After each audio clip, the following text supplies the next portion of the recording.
Je suis Karamoko Diarra, professeur titulaire des universités de classe exceptionnelle et fondateur du Centre environnemental pour la recherche et la formation en agroécologie, le CERFA. Depuis quelques années, une forte augmentation des engrais et des aliments de volaille a été constatée au Sénégal. La rareté et les coûts élevés des aliments ont eu un impact négatif sur la rentabilité des exploitations avicoles et affectent particulièrement les aviculteurs. L'utilisation de la farine de poisson et de soja dans la formulation des aliments en aviculture n'est pas une solution durable car elle aggrave la pression exercée sur les stocks mondiaux de poissons et les ressources forestières. La valorisation des déchets pour la production de biofertilisants et d'aliments de volaille à base d'insectes se positionne comme une alternative crédible. En effet, les insectes comme la mouche soldat noir ont la double possibilité de transformer les déchets organiques en protéines et la résultante de cette transformation peut également servir de compost de très haute qualité appelé FRAS. Dans le cadre de ce projet, soutenu par l'APEF, nous avons développé une start-up ici au CERFA et initié des mémoires de master et de thèse.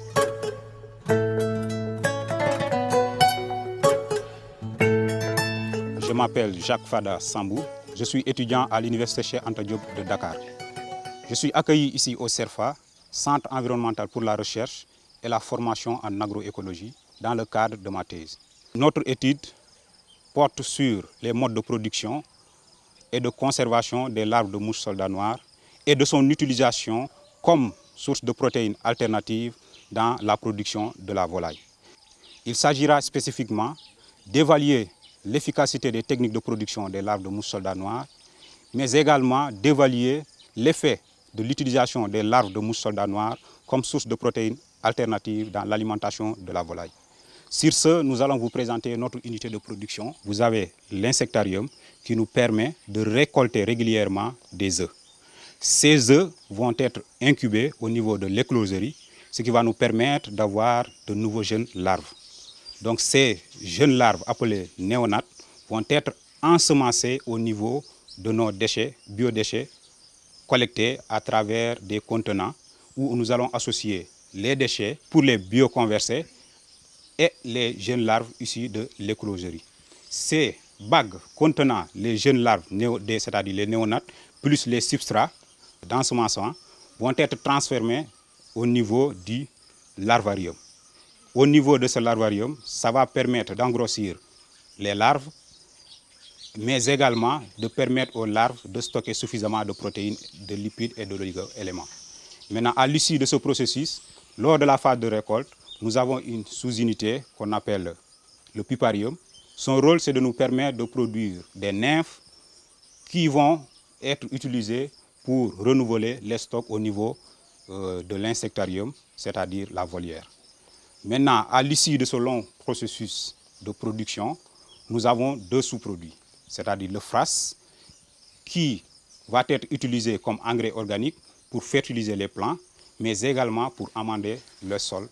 Nous avons également les larves de BSF qui peuvent être utilisées comme protéines alternatives dans l'alimentation de la volaille, car ces dernières sont très riches en protéines, en lipides et en oligo-éléments qui vont favoriser la bonne croissance de la volaille.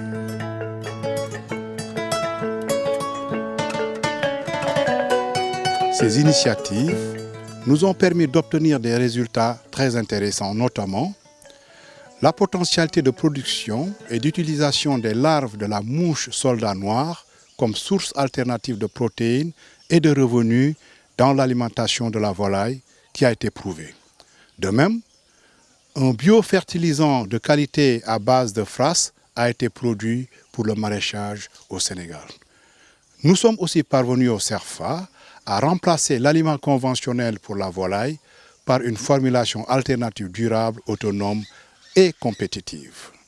In fine, ces résultats permettront de favoriser le développement de start-up et de fermes éco-responsables qui vont contribuer de manière durable à l'atteinte des objectifs de souveraineté alimentaire du Sénégal.